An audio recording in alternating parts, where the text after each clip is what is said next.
Alhamdulillah wa syukurillah la ni'amillah wa ala alihi wa ashabihi wa man wala. La hawla wa la quwata illa billah. Amma ba'd. Yang kami hormati Ketua DKM Mushola Al-Falah Bapak Haji Gunawan dan para pengurus yang lain, ada Pak Agus, ada Pak semuanya ya. Kemudian Pak Haji Sunaria, ada Pak Haji Sumarko. Kemudian Bapak-bapak semua yang mohon maaf saya tidak menyebutkan satu persatu. Kalau saya sebutkan satu persatu, apalagi kalau saya sebutkan nama istri, nama anak, itu sampai syukur.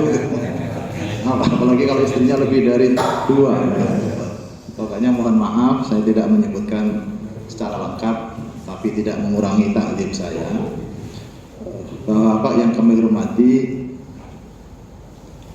Forkis yang kita kenal sekarang ini di Kota Baru, saya lihat kiprahnya sudah maksimal, sudah baik gitu ya, sudah baik. Di beberapa kepengurusannya, termasuk yang remaja itu juga aktif gitu ya. Aktif. Yang bapak-bapak yang pengurus musola, pengurus masjid, seperti kegiatan ini itu sangat baik dan tidak pernah absen. Nah, kecuali kemarin ketika COVID ya, ada COVID. Dan kegiatan yang dibaca ketika taklim seperti ini, tadi yang rutin dibaca surat Al-Mulk. Surat Al-Mulk. Surat Al-Mulk itu dulu namanya Al-Mani'ah, dari kata mana, mencegah, atau surat Al-Munjiyah, yang menyelamatkan. Kebetulan saya bawa kitabnya, bawa hadisnya yang terkait dengan surat Al-Mulk. Surat Al-Mulk. Karena ini kebiasaan yang baik, saya ingin menyampaikan legalitasnya supaya semakin mantap gitu. Syukur-syukur nanti kalau membaca tidak hanya setiap ada pengajian, setiap malam, karena ada seorang laki-laki yang disiksa. Nah ini disiksa. Tetapi ketika disiksa, di dalamnya itu muncul apa? Suratul Mulk.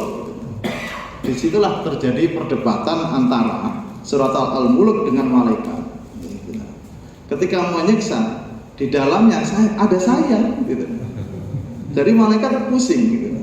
Nah, membela. Kenapa? Gitu? Karena ada dalam dirinya dia itu sudah hafal surat Al-Mulk, sehingga dinamakan surat Al-Mani'ah atau Al-Munjiyah.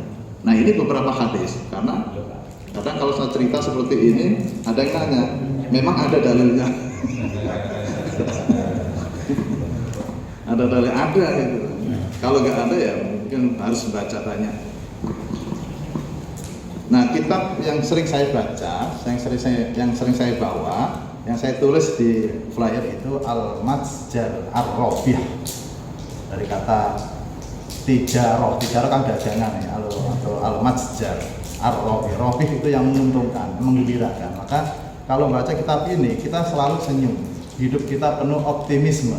Nah, karena apa? Karena dengan membaca ini rupanya Syekh Syarafuddin Ad-Dimyati Al-Hafidh itu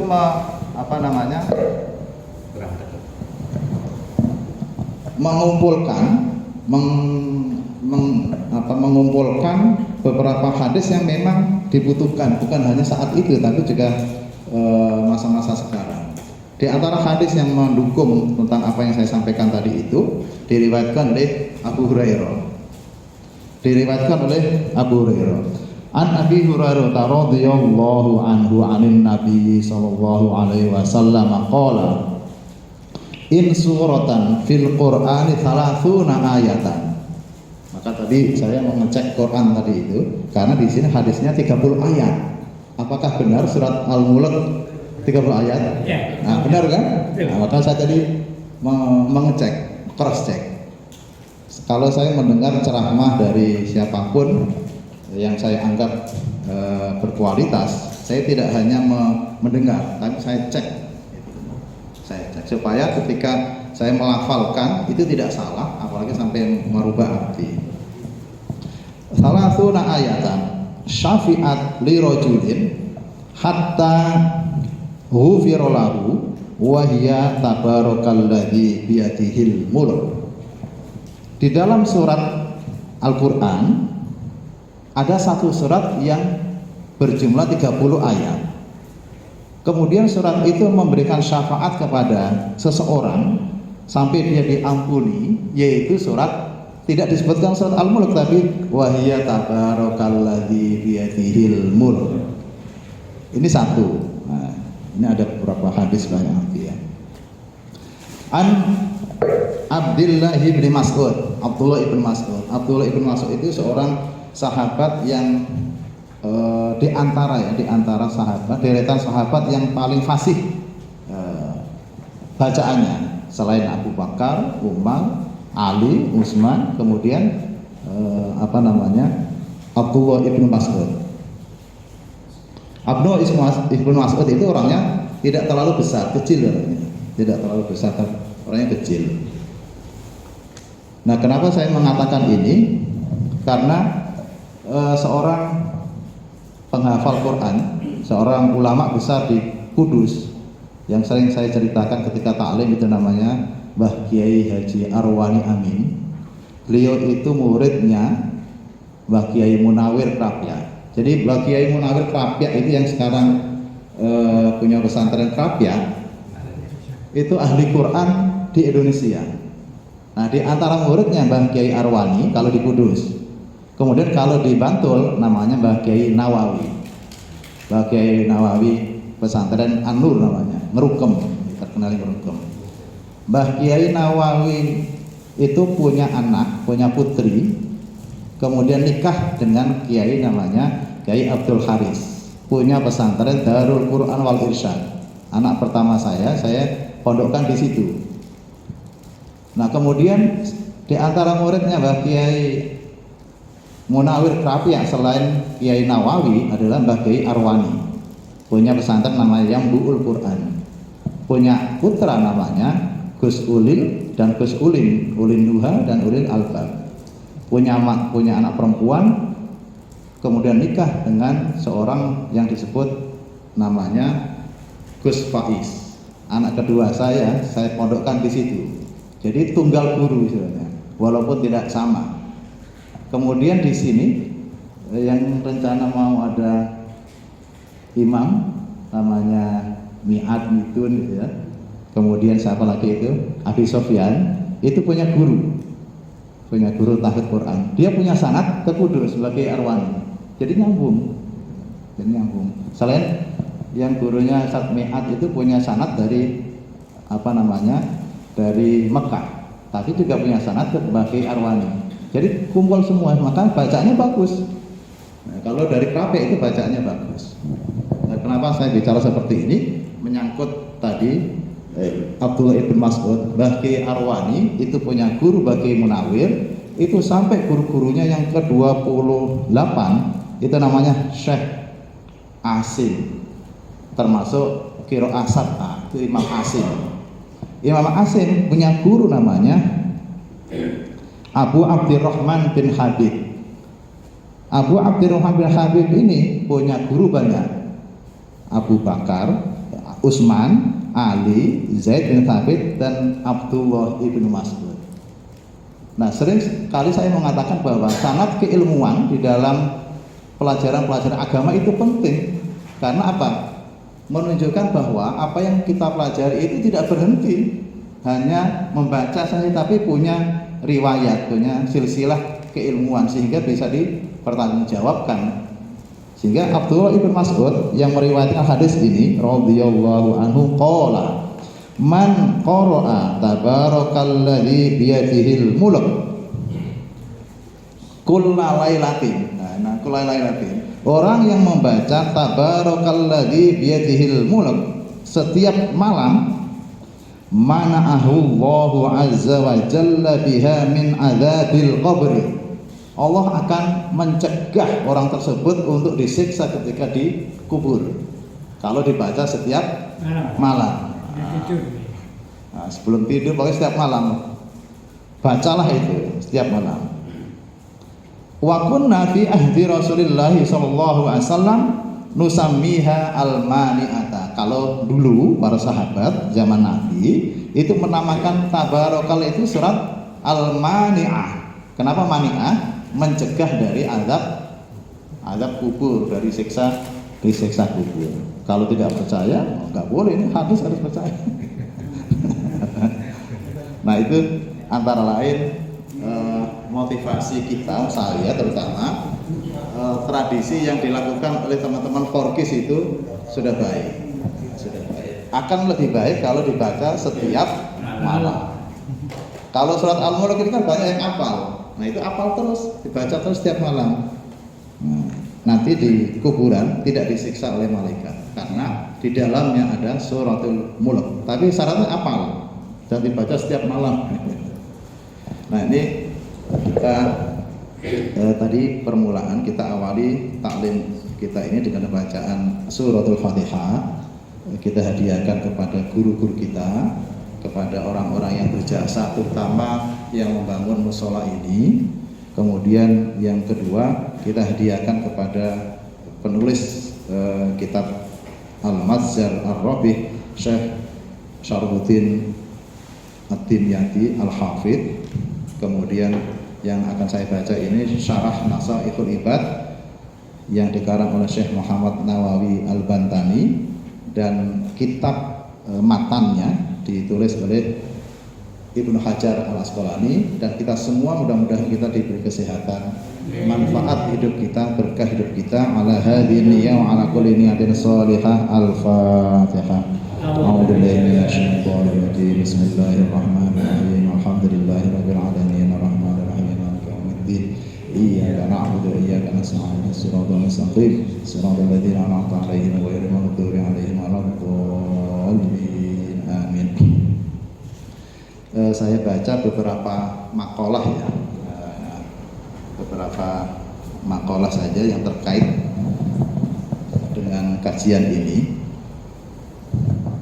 Pertama, makalah yang ke berapa kemarin itu ya? Makalah yang ke-12. Makalah yang ke-12. Lanjutannya kemarin ya. Lanjutannya. Enggak bawa kitabnya. Karena kalau bawa suruh baca. Pak Eri itu suruh baca. Suruh baca. Makanya enggak kalau nggak bawa kan ada alasan aja. Kalau saya nggak bawa, lihat undangannya sama sih di dunia. wal maqalah ats-tsaniyata asyrata an ba'dil hukama. Salah satu asya'a tufarrijul ghusasa dzikrullahi ta'ala wa liqa'u awliyaihi wa kalamul hukama. Ada 3 hal yang bisa mengeluarkan dari kerumitan hidup. Kalau lihat wajah Bapak ini kan semuanya rumit. Kenapa taklimnya itu rajin? Karena di rumah diomeli. Makanya rajin. Mudah-mudahan enggak. Istri kita minan nisa is-shalihat.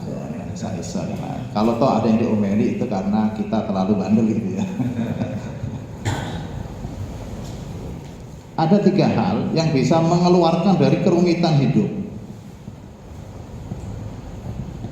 Yang pertama apa? Zikrullahi ta'ala.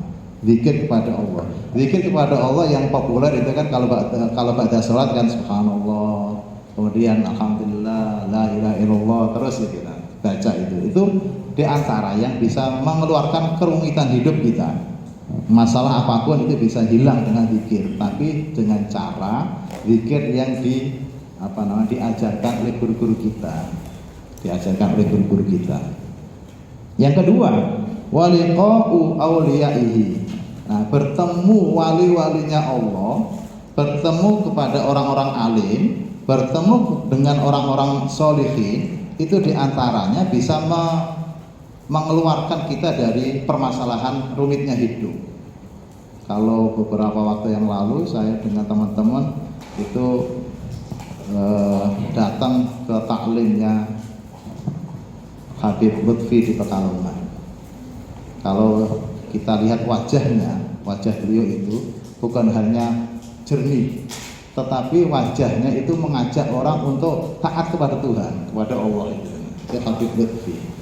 Sampai ada berapa ulama dunia, ada berapa kemarin, ada 4 atau 5 itu mengagumi dengan ketokohan Habib Lutfi. Habib Lutfi itu bukan sembarang Habib, tapi Habib betul-betul alim. Sudah Habib, alim, kemudian zuhud atau sufi. Jadi wajahnya itu kelihatan, kalau wajah orang soleh itu terang banget itu. Nah, bertemu dengan mereka, kenapa? Pengajian-pengajian yang digagas oleh yang dilakukan oleh para habib, tidak hanya Habib Lutfi ya, kalau di sini mungkin ada Habib Rizek atau Habib lain yang sudah wafat itu Habib Munzir itu. Kenapa mereka itu daya tariknya? Memang liqa'u auliya illahi itu tufarriju al-ghusos, bisa mengeluarkan permasalahan kita menjadi jernih. Bertemu dengan orang-orang yang kita sebut wali, sebut ulama atau alim, karena ada ungkapan begini, an-nadhru ila wajhil alim sadaqatun. Memandang wajah orang yang solih, memandang wajah orang alim itu sedekah. Man huwal alim? Apa itu? Siapa itu orang alim? Al-alim huwa alladzi idza nadhartu ilaihi dzakkaraka al-akhirata. Yang disebut alim, orang alim adalah orang yang ketika kita melihat wajahnya itu mengingatkan kita ke akhirat gitu. Ada wajah yang kita kalau lihat berdosa kan? Kalau ada yang orang kalau kita lihat itu inginnya mesum gitu. Wajah-wajah yang terlalu biasa dugem. Nah, kalau dugem itu kalau kita lihat wajahnya itu mengajak kita untuk dugem juga.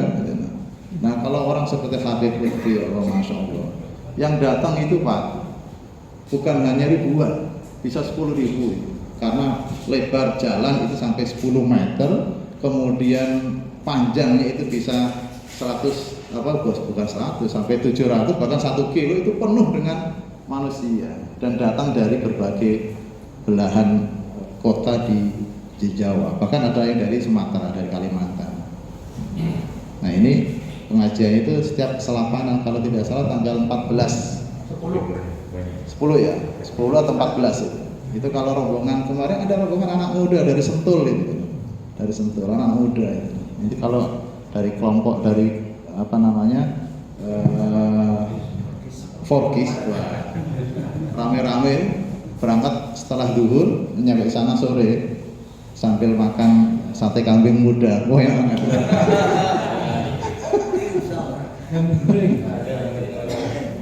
Artinya mumpung Habib Lutfi ini masih hidup, Pak. Masih hidup. Karena itu tadi liqa'u awliya illahi tufarriju aw yufarriju al-ghusos. Yang ketiga, wa kalamul hukama. Kalamul hukama itu orang-orang yang bijak ketika mengeluarkan bahasa, itu bahasanya itu senang, enak didengar. Enak didengar, selalu memberikan solusi. Nah, tidak sering menyalahkan. Tidak menyalahkan, memberikan solusi. Nah, Nabi itu tidak pernah menyalahkan. Kalau ada yang salah dipanggil, diluruskan, tapi dengan bahasa yang santun. Dengan bahasa yang santun. Kehidupan para sahabat dengan Nabi itu selalu sering kali atau beberapa kali ada senda gurau gitu, senda gurau. Seorang sahabat namanya Nu'aiman. Nu'aiman itu terkenal dengan sahabat yang humoris, yang terkenal dengan joke-joke-nya. Suatu saat sahabat Nu'aiman ini diriwayatkan oleh Mus'ab bin Abdullah dari kakeknya Abdullah bin Mus'ab. Ada seorang buta ya, matanya tidak melihat, namanya Mahromah, pakai kho, bin Naufal, usianya 115 tahun. kemudian ke masjid karena buta, dituntun. Nah, ketika masuk masjid pengen kencing. Nah, karena ketika masuk pertama itu tidak ada yang nuntun, karena pengen kencing, dia mau kencing di situ.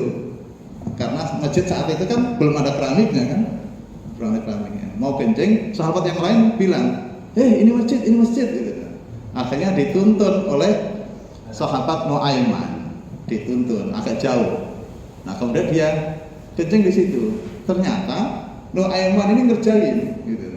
Bukan sampai keluar masjid, masih di masjid, gitu. Tapi agak di pojok gitu loh. Kasihan itu Nuaiman itu. Nah, begitu kencing di pojok, akhirnya dikasih tahu orang-orang, sahabat yang lain, itu masih di masjid gitu loh. Nah, Makromah bin Naufal marah gitu loh. Ketika marah, mana Naufal, mana Nuaiman? Ternyata Nuaiman sudah pergi gitu. Nah, karena orangnya yang akan dimarahi tidak ada, dia diam. Nah, besok hari kedua, hari ketiga datang lagi orang tersebut nyari Nuaiman, karena buta kan dia tidak tahu siapa Nuaiman. Nah, di sana ada sahabat Utsman yang sedang sholat.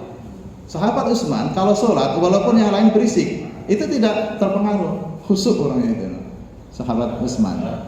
Nah, ketika ditanya, "Aina Nu'man? Aina Nu'aiman?" Nah, Nu'aiman datang nuntun orang tersebut. Ketika ditanya, "Mana Nu'aiman?" Nah, Nu'aiman datang. Nanti saya antar gitu.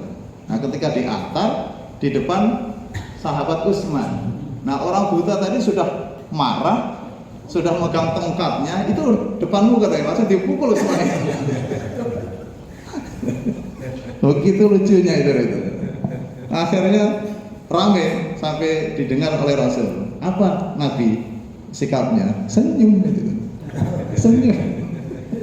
Sampai senyum. Suatu hari ada orang dagang di dekat masjid itu. Banyak orang dagang. Nah, salah satu orang dagang itu didekati oleh Nuaiman. Kemudian dia beli, tapi belum bayar.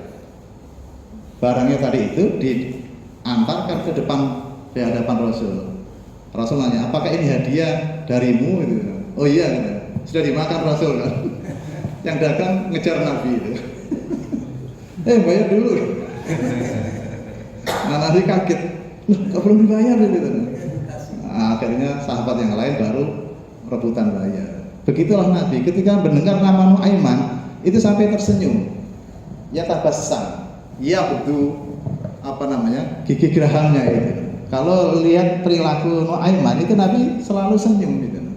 Tertawa sedikit gitu sampai gigi gerahamnya kelihatan. Karena melihat perilaku para sahabat seperti itu diampuni, dimaafkan gitu.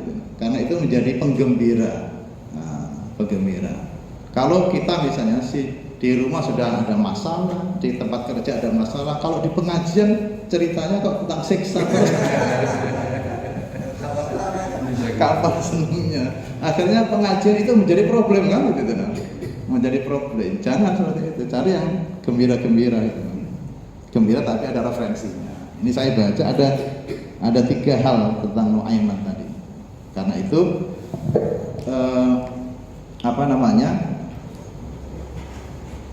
optimislah menghadapi hidup. Kalau yang saya baca waktu yang lalu, kalau pagi hari, kalau memang tidak bisa menyelesaikan masalah, ya udah minum kopi gitu, ngopi gitu. Jangan sampai kita punya masalah disampaikan pada orang lain. Nah, itu yang bahaya. Kalau punya masalah disampaikan orang lain seolah-olah tidak melihat Tuhan. Menjadikan Tuhan itu dilaporkan kepada orang tersebut. Kamu punya Tuhan, kenapa tidak lapor kepada Tuhan? Karena itu hiduplah dengan optimis, dengan ceria, dengan ceria. Wal maqala as-sabi'ata asyrata. Ini langsung loncat ini. Maqala yang ke-17, qila as'adun nasi man lahu qalbun alimun. Bahagianya orang, bahagianya manusia, man lahu qalbun alimun, orang yang memiliki hati yang alim. Alim dalam arti hati yang merasa Allah selalu menyertainya. Orang alim itu orang yang selalu, qalbun alim itu hati yang selalu diikuti oleh Allah, merasa bahwa kita itu dilihat oleh Allah. Itu orang yang paling bahagia.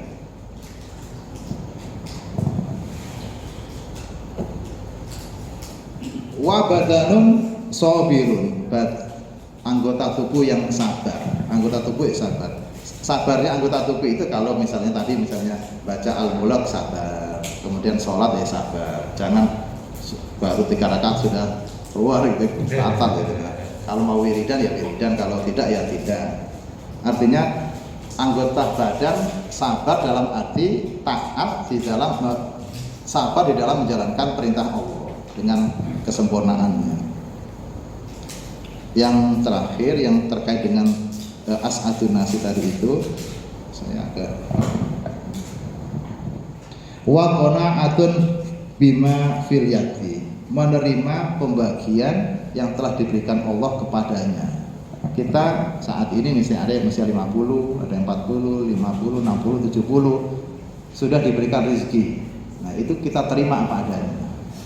Kalau sudah usia pensiun itu jangan sampai terlalu terlalu ngoyo.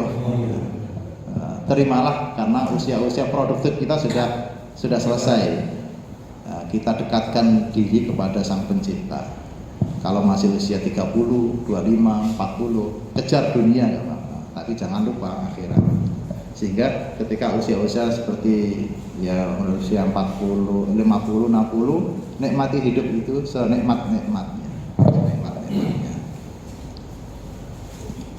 Itu antara lain yang disebutkan bahwa orang yang paling bahagia adalah orang yang memiliki hati yang selalu merasa diikuti, diawasi oleh Allah. Yang kedua, badan yang selalu sabar di dalam menjalankan perintah Allah. Yang ketiga, menerima pemberian yang telah diberikan Allah kepadanya. Itu 3 hal. 3 hal. As'adun nasi man lahu qalbun alimun wa badanun sabirun wa qana'atun bima fil yadi. Dengan pemberian yang diberikan Allah kepada kita, kita terima, tidak perlu membandingkan. Tidak perlu membandingkan dengan tetangga, dengan yang lain.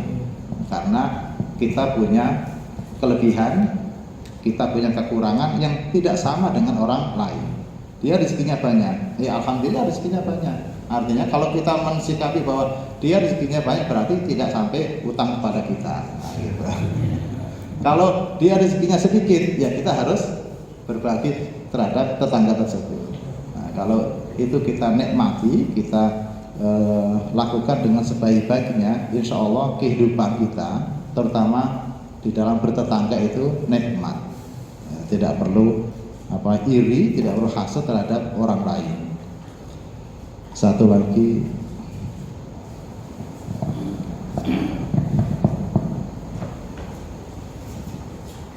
wal maqalah as-saminata wal maqalah as-saniyatu wal isrun, maqalah yang ke-22, kila auhallahu ta'ala ila Uzair. Ada nabi namanya Uzair ya. Ada nabi namanya Uzair, an-nabi. Faqala ya Uzair, idza aznabta dzanban saghiran fala tanzur ila sigarihi wanzur ila man aznabta lahu, wa idza asabaka khairun yasirun fala tanzur ila sigarihi wanzur ila man razaqaka, wa idza asabaka baliyatun fala tashkuni ila khalqi kama la ashkuka ila malaikati idza sa'idat ilayya masawika.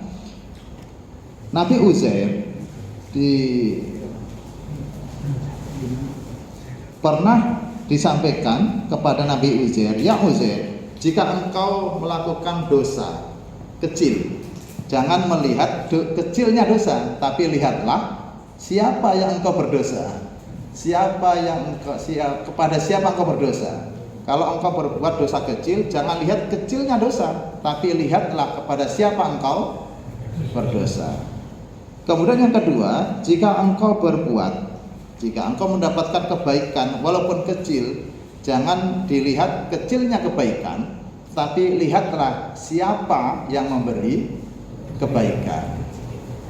Yang ketiga, jika engkau mendapatkan cobaan, mendapatkan ujian, mendapatkan penyakit dan seterusnya, maka jangan mengadukanku kepada makhlukku. Artinya jangan mengeluh kepada manusia. Karena kalau mengadu kepada manusia seolah-olah saya sebagai Tuhan tidak ada nilainya di hadapan makhlukku. Sebagaimana engkau tidak saya maksudnya Allah, laporkan kepada malaikatku yang ada di sampingku ketika engkau punya masalah, ketika engkau punya dosa, ketika engkau punya kejelekan-kejelekan, itu saya tidak melaporkan kepada malaikat yang ada di sampingku, karena itu saya tutupi. Demikian juga ketika engkau mendapatkan cobaan, karena itu cobaan dariku, maka jangan engkau laporkan itu kepada makhlukku, tapi laporlah kepada aku. Itu kata Nabi Uzair, kata Allah kepada Nabi Uzair. Ada 3 hal tadi itu. Jika engkau melakukan perbuatan dosa kecil, jangan dilihat kecilnya dosa, tapi lihatlah kepada siapa engkau berdosa. Jika engkau mendapatkan kebaikan yang sepele, jangan lihat sepelenya kebaikan, tapi lihatlah siapa yang memberi kebaikan. Jika engkau mendapatkan cobaan, jangan engkau laporkan cobaan itu kepada makhlukku, tapi kepadaku, karena aku selalu menutupi kejelekanmu. Saya tidak melaporkan kepada malaikat yang ada di sisiku. Ini kan enak ya. Kita punya Tuhan, punya Allah. Jam berapa Pak?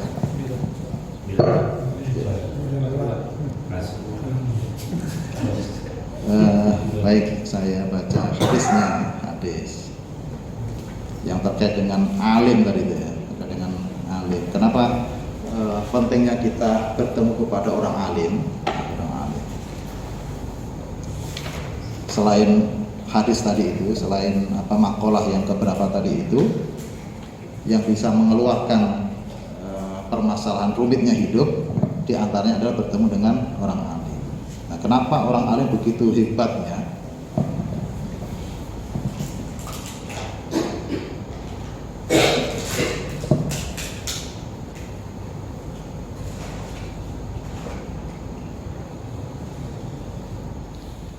Diriwayatkan oleh Imam Ahmad bin Hanbal ya, muridnya Imam Syafi'i, an Anas bin Malik radhiyallahu anhu qala Rasulullah sallallahu alaihi wasallam, inna mathalal ulama'i fil ardi kamathalin nujumi yuhtada biha fi dhulmatil barri wal bahri fa idan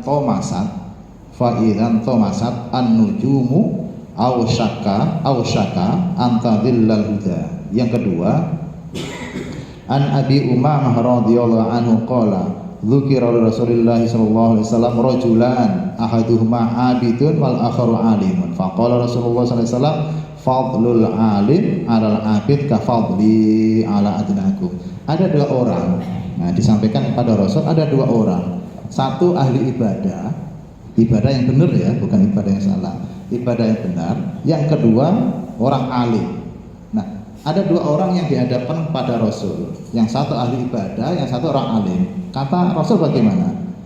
Keutamaan orang alim dengan orang yang ahli ibadah itu seperti keutamaanku terhadap umatku yang paling rendah. Kafadli, fadlul alim ala abid kafadli ala adnakum. Keutamaan orang alim dengan orang yang ahli ibadah itu seperti saya, keutamaan saya sebagai nabi dengan orang yang paling rendah dari umatku, dari kalian masa sahabat itu. Artinya apa? Alim itu lebih tinggi derajatnya, jauh daripada orang ahli ibadah. Nah, logikanya begini, kenapa orang alim itu begitu berjasa, begitu penting? Karena risalah kenabian itu tidak akan bisa berjalan kalau tidak ada orang alim gitu. Yang bisa menerjemahkan hadis Nabi, yang bisa memahami apa yang disampaikan oleh Nabi adalah para sahabat.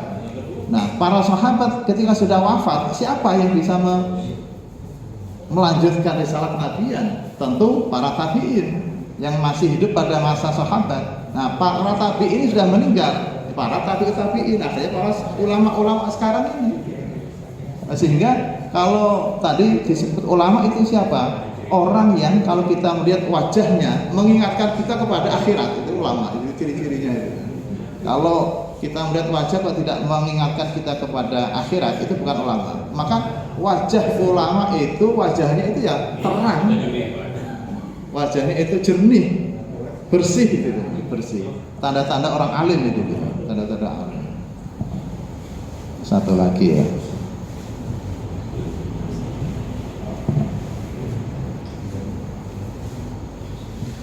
Wa kharaja Abul Qasim Al-Asbahani fi kitab At-Targhib wa Tarhib. Rasul bersabda, yub'atsul alim wal abidu fa yuqalu lil abidi udkhulil jannah wa yuqalu lil alim kif hatta tashfa'a lin nas. Ada dua orang tadi itu, orang alim dan orang ahli ibadah. Di hari akhir, orang alim dibangunkan, orang ahli ibadah dibangunkan, lalu kepada orang yang ahli ibadah itu disampaikan, masuklah engkau ke surga, orang ahli ibadah. Tetapi bagi orang alim itu tidak, berhentilah di sini, jangan masuk surga dulu sebelum engkau memberikan syafaat kepada orang lain. Kalau orang ibadah itu kan untuk dirinya sendiri. Nah, kalau orang alim dia menyebarkan ilmu pengetahuan, memberikan sinar kepada orang-orang yang bermanfaat, sehingga dengan dengan ilmunya itu dia bisa menyelamatkan orang, karena itu dia diberi mandat kepada Allah, dari Allah untuk memberikan syafaat. Nah, kalau orang abid langsung masuk surga sendiri.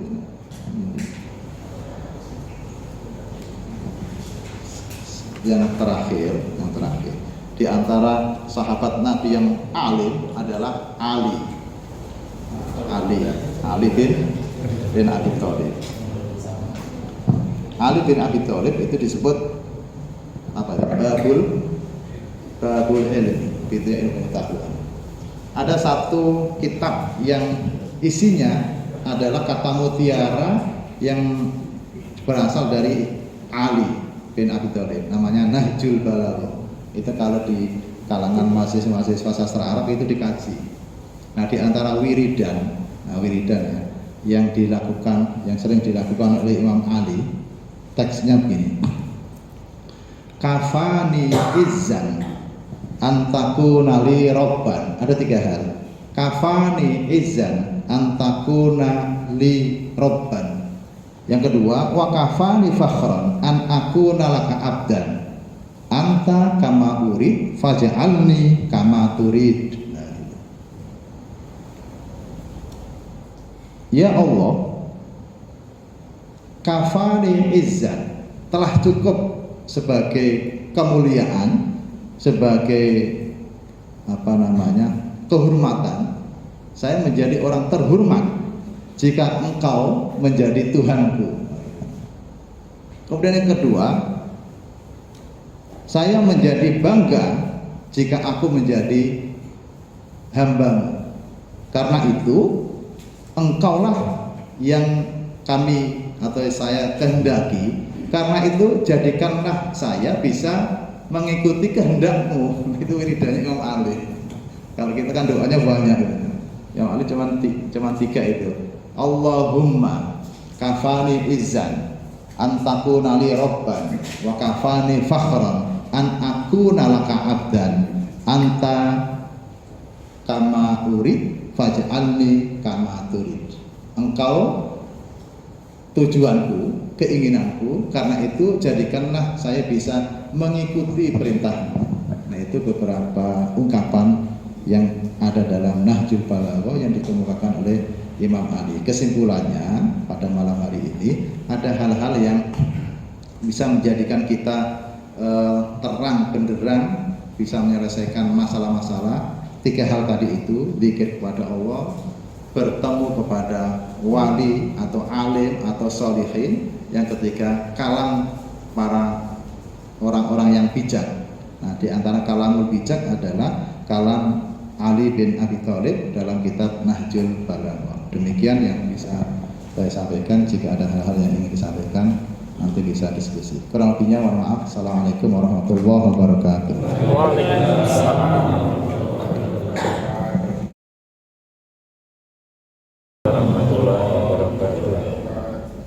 Yang terhormat Ketua DKM Rasulullah Al-Farah beserta jajarannya yang dipakai oleh Bapak Haji Agus, yang terhormat guru kita, jamaah kita, Dr. Allah Hayati, dan juga Ketua Kos dan Ahli Sulamia, para Ketua Masjid dan Musolah, Bapak baru, hadirin yang kami hormati, yang saya hormati.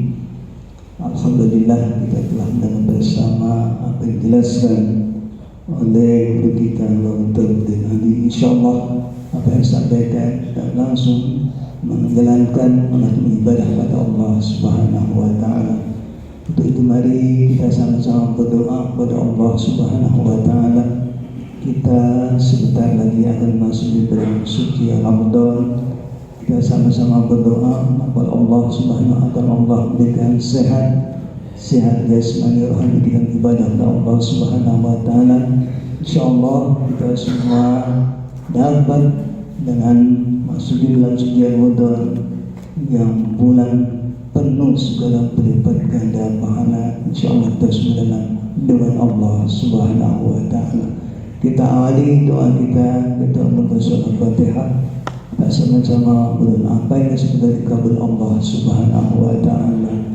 Al-Fatihah biniyatil qabul wa nas'al min syarril babatin fid dunya wal akhirah. Hajatina bil qabul lahumul Fatihah. A'udzubillahi rajim. Bismillahirrahmanirrahim. Alhamdulillahi rabbil alamin. Ar-Rahmanir Rahim. Maliki yaumiddin. إياك نعبد وإياك نستعين اهدنا الصراط المستقيم صراط الذين أنعمت عليهم غير المغضوب عليهم ولا الضالين آمين. استغفر الله العظيم استغفر الله العظيم استغفر الله العظيم. أعوذ الشيطان الرجيم. بسم الله الرحمن الرحيم. الحمد لله رب العالمين حمدا شاكرين حمدا نائمين حمدك مزيدا يا ربنا ولك الحمد ولك الشكر كما ينبغي لجلال سلطانك. اللهم صل وسلم على سيدنا محمد وعلى آل سيدنا محمد صلاة تنجينا بها من الأنفال ولقنا بها جميع الحاجات وتطهرنا بها من جميع السيئات وترفعنا بها إنك الدرجات ونحصل الخير من جميع خير بالحياة وبالممات.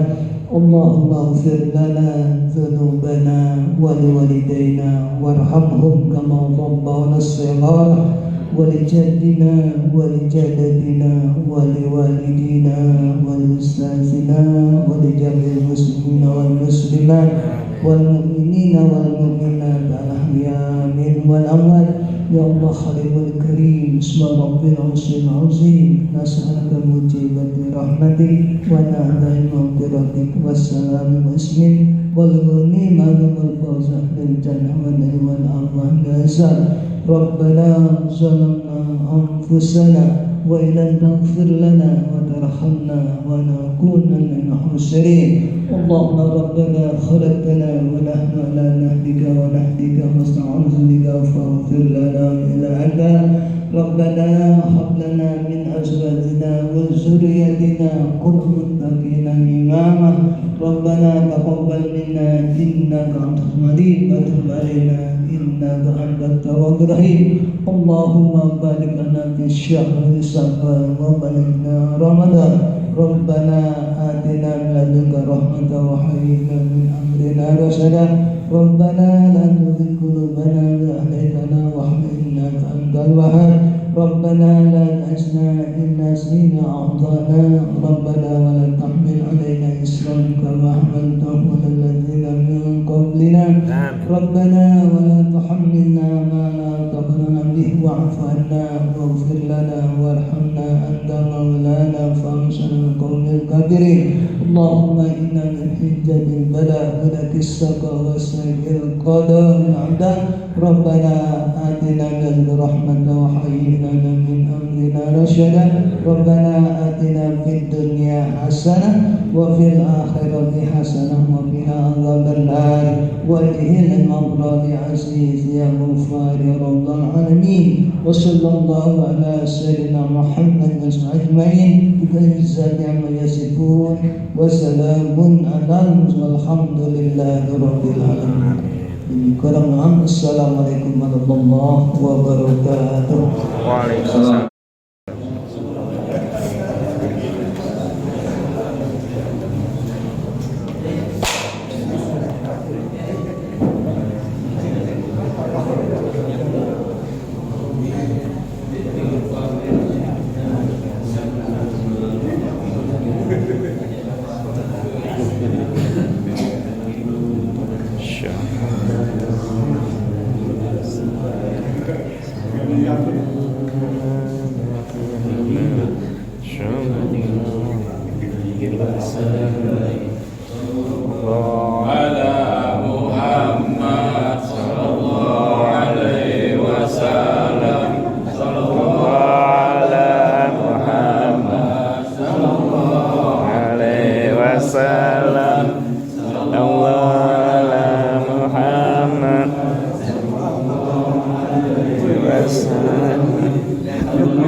Salaman muter gini ya.